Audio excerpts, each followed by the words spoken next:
Akashvani Kalaburagi.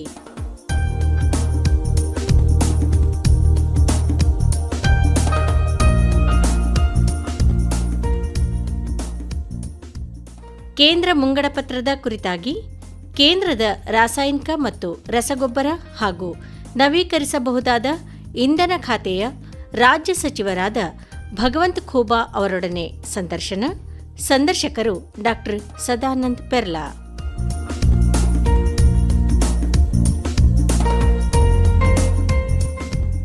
Honorable Speaker, I present the budget for 2023-2024.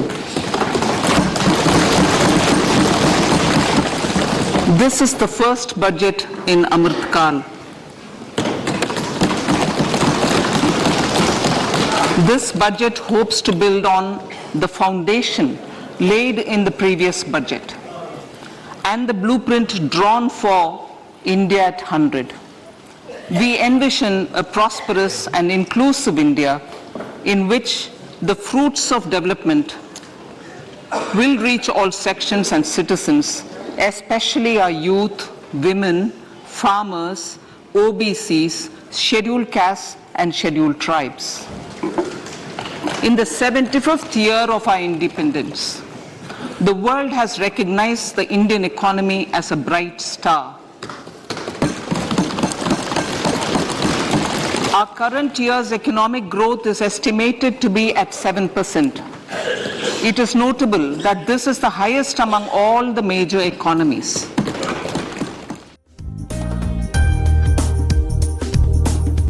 ಆತ್ಮೀಯ ಕೇಳುಗರೆ, ಅಮೃತ ಕಾಲದ ಮೊದಲ ಬಜೆಟ್ ಅನ್ನು ನಿನ್ನೆ ಸಂಸತ್ತಿನಲ್ಲಿ ಕೇಂದ್ರದ ಹಣಕಾಸು ಖಾತೆಯ ಸಚಿವರಾದ ಶ್ರೀಮತಿ ನಿರ್ಮಲಾ ಸೀತಾರಾಮನ್ ಅವರು ಮಂಡಿಸಿದ್ದಾರೆ.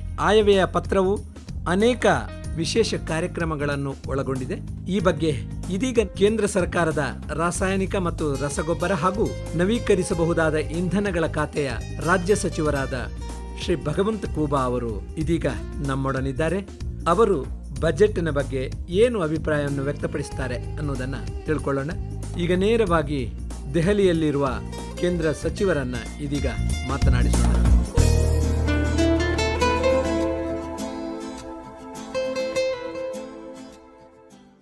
ನಮಸ್ಕಾರ ಭಗವಂತ ಖೂಬಾ ಅವರೇ. ನಮಸ್ಕಾರ. ಕೇಂದ್ರ ಸರ್ಕಾರದ ಮುಂಗಡ ಪತ್ರ ಮಂಡನೆಯಾಗಿದೆ.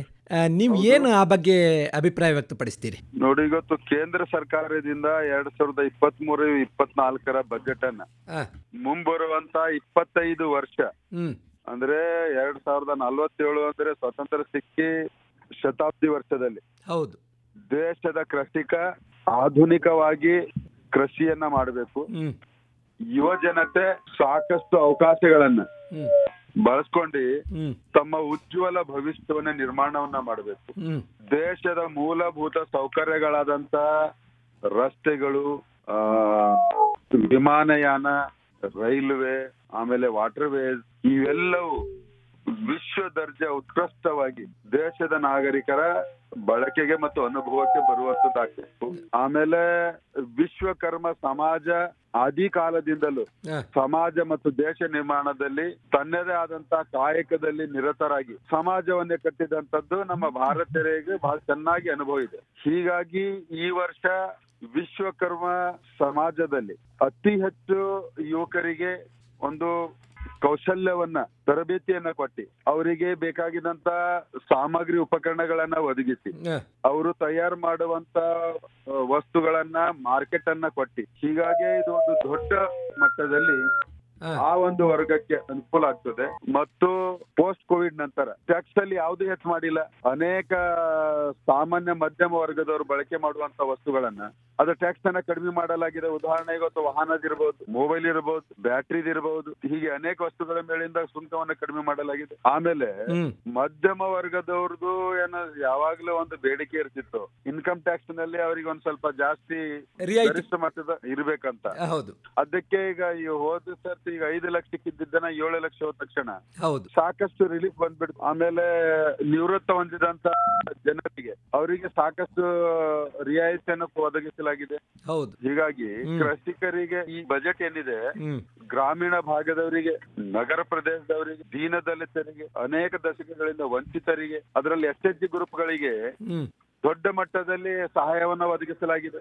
ಹೌದು, ಮಹಿಳೆಯರ ಸಬಲೀಕರಣಕ್ಕಾಗಿ ಆರ್ಥಿಕವಾಗಿ. ಹೀಗಾಗಿ ಇಂಥ ಎಲ್ಲ ಅಂಶಗಳನ್ನ ಈ ಬಜೆಟ್ ನಲ್ಲಿ ಇದು ದೇಶದ ಮುಂಬರುವಂತ 25 ವರ್ಷಗಳಲ್ಲಿ ಭಾರತ ವಿಶ್ವದಲ್ಲಿಯೇ ಆರ್ಥಿಕವಾಗಿ ಪ್ರಥಮ ಸ್ಥಾನಕ್ಕೆ ಇರುವಂತ ಒಂದು ಬುನಾದಿಯನ್ನ ಹಾಕುವಂತದ್ದು ಮತ್ತು ದೇಶದ ನಾಗರಿಕರಿಗೆ ಆ ದಿಕ್ಕನ್ನ ತೋರಿಸುವಂತ ಬಜೆಟ್ ಆಗಿದೆ. ಅದರಲ್ಲಿ ವಿಶೇಷವಾಗಿ ಸಪ್ತರ್ಷಿ ಸೂತ್ರ ಅಂತ ಮಾಡಿದ್ದಾರೆ, ಬಹಳ ಪ್ರಮುಖವಾಗಿರ್ತಕ್ಕಂಥದ್ದು. ಆ ಬಗ್ಗೆ ಏನು ಹೇಳ್ತೀರಿ? ನೋಡಿ, ಆ ಸಪ್ತರ್ಷಿ ಸೂತ್ರಗಳು ಎಲ್ಲರೂ ಅವರವರ ಒಂದು ಕಾಯಕದಲ್ಲಿ ಅವರವರ ಒಂದು ಅವಕಾಶಗಳನ್ನು ಬಳಸಿಕೊಂಡು ಮತ್ತೆ ದೇಶದ ಆರ್ಥಿಕವಾಗಿ ಸದೃಢ ಆಗ್ಬೇಕು, ತನ್ನ ವ್ಯಕ್ತಿಗತ ಹಿಡ್ಕೊಂಡು ದೇಶವನ್ನ ಸಮರ್ಥವಾಗಿ ಸದೃಢ ಆಗ್ಬೇಕನ್ನುವಂಥದ್ದನ್ನ ಆ ಸೂತ್ರದಲ್ಲಿ ಸ್ಪಷ್ಟವಾಗಿ ಅದು ಕಾಣ್ತದೆ. ಹೌದು, ಅಭಿವೃದ್ಧಿ ಯೋಜನೆ ಗುರಿ, ಮೂಲಸೌಕರ್ಯ, ಹಸಿರು ಕ್ರಾಂತಿ, ಯುವ ಶಕ್ತಿ, ಹಣಕಾಸು ವ್ಯವಹಾರ ಎಲ್ಲವನ್ನು ಕೂಡ ಗಮನಿಸಿದ್ದಾರೆ. ಎಲ್ಲವನ್ನೂ ಕೂಡ ಗಮನಿಸಲಾಗಿದೆ. ಮುಖ್ಯವಾಗಿ ಗರೀಬ್ ಕಲ್ಯಾಣ ಅನ್ನ ಯೋಜನೆಯನ್ನ ಮತ್ತೆ ಮುಂದುವರಿಸಲಾಗಿದೆ. ಉಚಿತ ಆಹಾರ ಧಾನ್ಯವನ್ನು ಸುಮಾರು 2 ಲಕ್ಷ ಕೋಟಿಯ ಒಂದು ಖರ್ಚು ಮಾಡಿ ಬಡವರಿಗೆ ಮತ್ತೊಂದು ವರ್ಷ ಅದನ್ನು ಮುಂದುವರಿಸಿದ. ಇದು ಕಡು ಬಡವರಿಗೆ ಅತಿ ಸಹಾಯಕ ಆಗುವಂತ ಯೋಜನೆ ಇದೆ. ಹೌದು, ಇವತ್ತು ರೈತರಿಗೆ ಈಗ ನನ್ನ ಇಲಾಖೆಯಲ್ಲಿ ಗೊಬ್ಬರ ಸಬ್ಸಿಡಿ 1,78,000 ಕೋಟಿ ಇದೆ. ಹೌದು, ಅದು ಬಹಳ ವಿಶೇಷವಾಗಿದೆ. ರೈತರ ಮೇಲೆ ಗೊಬ್ಬರದ ಮೇಲೆ ಜಾಸ್ತಿ ಬೆಲೆ ಏರಬಾರದು ಅನ್ನುವಂಥದ್ದನ್ನ ನಿಯಂತ್ರಣದಲ್ಲಿಡ್ಲಿಕ್ಕೆ ಇವತ್ತು ಮತ್ತೊಂದು ನಂದು ಇಲಾಖೆ ಹೈಡ್ರೋಜನ್ ಮಿಷನ್ ಅಲ್ಲಿ 19,500 ಕೋಟಿ ಹಣವನ್ನ ಮುಂಬರುವಂತ ದಿನದಲ್ಲಿ ಇಡೀ ವಿಶ್ವಕ್ಕೆ ಸಪ್ಲೈ ಮಾಡುವಂತ ರೀತಿಯಲ್ಲಿ ಭಾರತ ಮುನ್ನುಗ್ತಾ ಇದೆ. ಹೌದು, ಹೀಗಾಗಿ ಇವತ್ತಿನ ಒಂದು ಬಜೆಟ್ ನಾನು ಇಡೀ ದಿವಸ ಎಲ್ಲ ನೋಡಿದೆ, ಎಲ್ಲಾ ಮೂಲೆಯಿಂದ ದೇಶದ ಎಲ್ಲರಿಗೆ ಅನುಕೂಲ ಆಗುವ ರೀತಿಯಲ್ಲಿ ಮತ್ತು ಎಲ್ಲರ ಪ್ರಶಂಸೆಗೆ ಪಾತ್ರರಾಗಿದ್ದಂತ ಬಜೆಟ್ ಇದೆ. ಈಗ ನಿಮ್ಮ ಇಲಾಖೆಗೆ ಕೂಡ ಸಾಕಷ್ಟು ಹಣವನ್ನ ಕೊಟ್ಟಿದ್ದಾರೆ, ನಿಮ್ಗೆ ತೃಪ್ತಿ ಇದೆನಾ ಸಚಿವರೇ? ಇಲ್ಲ, ನಾವು ಕೊಟ್ಟಿದ್ದನ್ನ ನಮ್ಗೆ ಎಷ್ಟು ಕೇಳಿದ್ವಿ ಅಷ್ಟೆಲ್ಲ ಕೊಟ್ಟಿದ್ದಾರೆ. ತೃಪ್ತಿ ಅನ್ನುವಂತ ಪ್ರಶ್ನೆ ಅಲ್ಲ, ನಮ್ಗೆ ಎಷ್ಟು ಬಜೆಟ್ ನಮ್ಗ ಅನುಕೂಲ ಅಂದ್ರೆ ಈ ವರ್ಷದಲ್ಲಿ ನಮ್ಗೆ ಖರ್ಚಾಗುದ ನಾವೇನ್ ಅಂದಾಜು ಮಾಡಿದ್ವಿ ಕೊಟ್ಟಿದ್ದೇವೋ ಅಷ್ಟೆಲ್ಲವೂ ಕೊಟ್ಟಿದ್ದಾರೆ. ನವೀಕರಿಸಬಹುದಾದ ಇಂಧನ ಮೂಲಕ ಎಲ್ಲ ಸಿಕ್ಕಿದೆ ಅಂತ. ಹೌದೌದು, ಎಲ್ಲವೂ 2 ಇಲಾಖೆಗಳಿಗೆ. ಆಮೇಲೆ ಕರ್ನಾಟಕಕ್ಕೆ ನೋಡಿ 5,300 ಕೋಟಿ ಭದ್ರಾ ಮೇಲ್ದಂಡೆದ ಮೈಕ್ರೋ ಇರಿಗೇಷನ್ ಸಲುವಾಗಿ. ಹೌದು, ಕುಡಿಯುವ ನೀರಿಗೂ ಅನುಕೂಲ. ಕರ್ನಾಟಕ ಉತ್ತರ ಕರ್ನಾಟಕಕ್ಕೆ ಒಂದು ದೊಡ್ಡ ಮಟ್ಟದ ಕೇಂದ್ರ ಸರ್ಕಾರದಿಂದ ಕೊಡುಗೆ. ಹೌದು, ನಿಜ ನಿಜ. ಆಮೇಲೆ ಮೂಲಭೂತ ಸೌಕರ್ಯದಲ್ಲಂತೂ ಎಲ್ಲಾ ಕ್ಷೇತ್ರಕ್ಕೆ ಇಡೀ ದೇಶದ ಬರ್ತವೆ, ನಮ್ಮ ಕರ್ನಾಟಕಕ್ಕೆ ಸಾಕಷ್ಟು ಬರ್ತವೆ. ಹೌದು, ಕೃಷಿಯಲ್ಲಿ ಒಂದು ಡಿಜಿಟಲ್ ಮೂಲ ಸೌಕರ್ಯವನ್ನು ಅಭಿವೃದ್ಧಿ ಪಡಿಸುವತ್ತಲೂ ಗಮನ ಹರಿಸಿದ್ದಾರೆ ಅಂತ. ಈ ಪೆಟ್ರೋಲ್ ಬೆಲೆ ಏರಿಕೆ ಮಾಡಿಲ್ಲ, ಇದೊಂದು ಬಹಳ ವರದಾನ ಅಂತ ಹೇಳ್ಬಹುದಾ ಸಚಿವರೇ? ನೋಡಿ, ಬಜೆಟ್ ನಲ್ಲಿ ಬಹುತೇಕ ದೇಶದ ನಾಗರಿಕರು ಯಾವುದು ಏನಂತಾರ ಟ್ಯಾಕ್ಸ್ ಏರಿದಂತದ ಅನ್ನೋಂತ ಅನುಭವಿಸಂತ ಇಲ್ಲವೇ ಇಲ್ಲ. ತೆರಿಗೆ ಭಾರ ಇಲ್ಲ, ತೆರಿಗೆ ಭಾರ ಇರ್ಲಾರ್ದಂತ ಬಜೆಟ್ ಇದು. ಹೌದು ಹೌದು. ಮತ್ತು ಸುಮಾರು 45 ಲಕ್ಷ ಕೋಟಿ ಇದು. ಅದರಲ್ಲಿ 10 ಲಕ್ಷ ಕೋಟಿ ಕೆಪೆಕ್ಸ್ ಅಂದ್ರೆ ಮೂಲಭೂತ ಸೌಕರ್ಯಗಳಿಗೆ ಆಸ್ತಿಯನ್ನ ನಿರ್ಮಾಣ ಮಾಡುವುದು. ಬಹಳ ದೊಡ್ಡ ಮಟ್ಟದಲ್ಲಿ ಇದರಲ್ಲಿ ನಮ್ಗೆ ಏನಂದ್ರೆ ಜಾಬ್ ಸಿಗ್ತವೆ, ಕೈ ಕೆಲಸ ಸಿಗ್ತದೆ. ಆಮೇಲೆ ಅನೇಕ ಸ್ಟಾರ್ಟ್ ಗಳು ಯುವಕರು ಹೊಸದಾಗಿ ಅವರದು ಜೀವನ ಕಂಡುಕೊಳ್ಳಿಕ್ಕೆ ಬಹಳಷ್ಟು ಅನುಕೂಲ ಆಗ್ತದೆ. ಅದು ಅಲ್ಲ ಸಚಿವರೇ, 30 ಅಂತಾರಾಷ್ಟ್ರೀಯ ಕೌಶಲ್ಯಾಭಿವೃದ್ಧಿ ಕೇಂದ್ರವನ್ನ ತೆರೆಯುವುದು ಕೂಡ ಬಹಳ ದೊಡ್ಡ ಒಂದು ಹೆಜ್ಜೆ ಅಂತ ಭಾವಿಸ್ತೇವೆ. ಹೌದು, ಅದು ಇದೆ. 50 ಏರ್ಪೋರ್ಟ್ಗಳಿದ್ದಾವೆ. ಹೌದು, ಇನ್ನು ಮೆಡಿಕಲ್ ಕಾಲೇಜ್ಗಳು, ನರ್ಸಿಂಗ್ ಕಾಲೇಜ್ಗಳು. ಈ ಒಟ್ಟಾರೆ 2047ಕ್ಕೆ ಭಾರತ ವಿಶ್ವಗುರು ಆಗ್ಲಿಕ್ಕೆ ಎಲ್ಲಾ ಪ್ರಯತ್ನಗಳು ಈ ಬಜೆಟ್ ಇಲ್ಲಿಂದ ಪ್ರಾರಂಭ ಆಗ್ತದೆ. ಅದಕ್ಕಾಗಿ ನಮ್ಮ ಪ್ರಧಾನಮಂತ್ರಿ ಅವರು ಹೇಳ್ತಾ ಇದ್ರು, ಈ ಬಜೆಟ್ ಕೇವಲ ಭಾರತದ ಬಜೆಟ್ ಅಲ್ಲ, ವಿಶ್ವದ ಕಣ್ಣು ಭಾರತದ ಬಜೆಟ್ ನ ಮೇಲೆ ಇದೆ ಅಂತ. ಹೌದು, ಖಂಡಿತ. ಆ ನೆಲೆಯಲ್ಲೇ ಬಜೆಟ್ ಮಂಡನೆ ಆಗಿದೆ ಅಂತ ಹೇಳ್ತೀರಿ ತಾವು? ಹೌದು ಹೌದು. ಈಗ ಈ ಒಂದು ವಿಶೇಷವಾಗಿ ಈ ವರ್ಷದಲ್ಲಿ ಕರ್ನಾಟಕಕ್ಕೆ ಚುನಾವಣೆ ಬರ್ತದೆ, ವಿಶೇಷ ಘೋಷಣೆಗಳು ಇರಬಹುದು ಎಂಬ ನಿರೀಕ್ಷೆ ಇತ್ತು. ಆದ ಕಾರಣ ಕರ್ನಾಟಕಕ್ಕೆ ಇನ್ನೂ ಹೆಚ್ಚಿನ ಒಂದು ವಿಶೇಷ ಕೊಡುಗೆ ಸಿಗಬಹುದು ಅಂತ ನಿರೀಕ್ಷೆ ಇತ್ತು ಜನರಲ್ಲಿ. ಆ ಬಗ್ಗೆ ತಾವೇನು ಹೇಳ್ತೀರಿ? ಮೆಡಿಕಲ್ ಕಾಲೇಜ್ಗಳು ಹೆಚ್ಚಾದ್ರೆ ಕರ್ನಾಟಕದಲ್ಲಿ ಹೆಚ್ಚಾಗ್ತವೆ. ಆಮೇಲೆ 5,300 ಕೋಟಿದ ಭದ್ರಾ ಮೇಲ್ದಂಡದ ನೀರಾವರಿ ಯೋಜನೆ, ರಾಷ್ಟ್ರೀಯ ಯೋಜನೆ ಕೊಟ್ರು. ಹೌದು, ಉತ್ತರ ಕರ್ನಾಟಕಕ್ಕೆ ವರದಾನ ಅದು. ಹಾ ಮತ್ತೆ ಹೌದು. ಆಮೇಲೆ ಏರ್ಪೋರ್ಟ್ಗಳಾಗಿದ್ರೆ ಇನ್ನೂ ಏರ್ಪೋರ್ಟ್ ಕರ್ನಾಟಕಕ್ಕೆ ಜಾಸ್ತಿ ಬರ್ತವೆ. ಹೌದು. ಕರ್ನಾಟಕ ಯಾವಾಗಲೂ ದೇಶದಲ್ಲಿ ನಂಬರ್ 1 ಸ್ಟೇಟ್. ಹೌದು.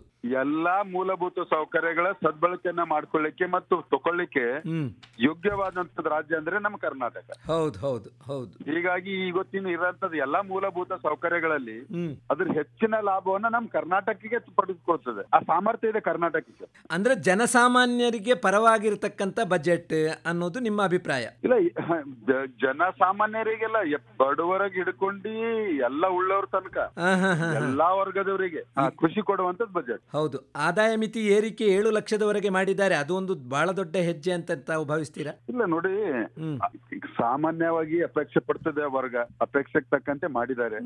ಅಪೇಕ್ಷೆಯನ್ನು ಈಡೇರಿಸಿದ್ದಾರೆ.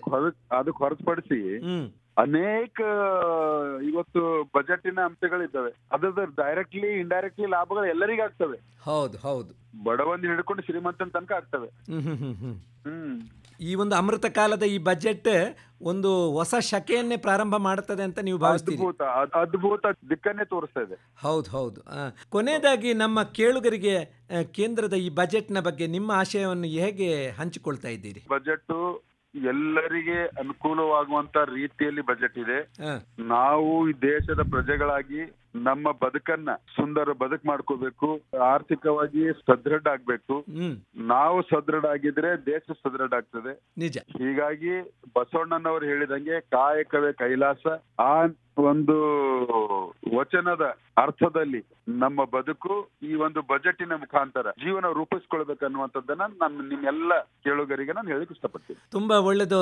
ಮಾನ್ಯ ಸಚಿವ ಕೂಬಾ ಅವರೇ, ದೂರದ ಡೆಲ್ಲಿಯಲ್ಲಿದ್ರು ಕೂಡ ಆಕಾಶವಾಣಿಯ ಕೇಳುಗರ ಜೊತೆ ಬಜೆಟ್ನ ಕುರಿತು ಆಶಯವನ್ನು ಹಂಚಿಕೊಂಡಿದ್ದೀರಿ. ನಮ್ಮೆಲ್ಲ ಕೇಳುಗರ ಪರವಾಗಿ ನಿಮಗೆ ಹೃತ್ಪೂರ್ವಕ ವಂದನೆಗಳು. ಧನ್ಯವಾದ. ಧನ್ಯವಾದ.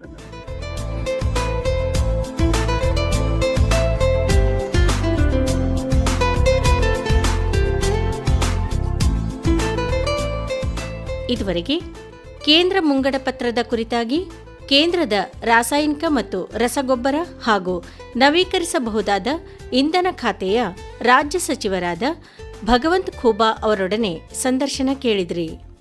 ಸಂದರ್ಶಿಸಿದವರು ಡಾಕ್ಟರ್ ಸದಾನಂದ್ ಪೆರ್ಲಾ.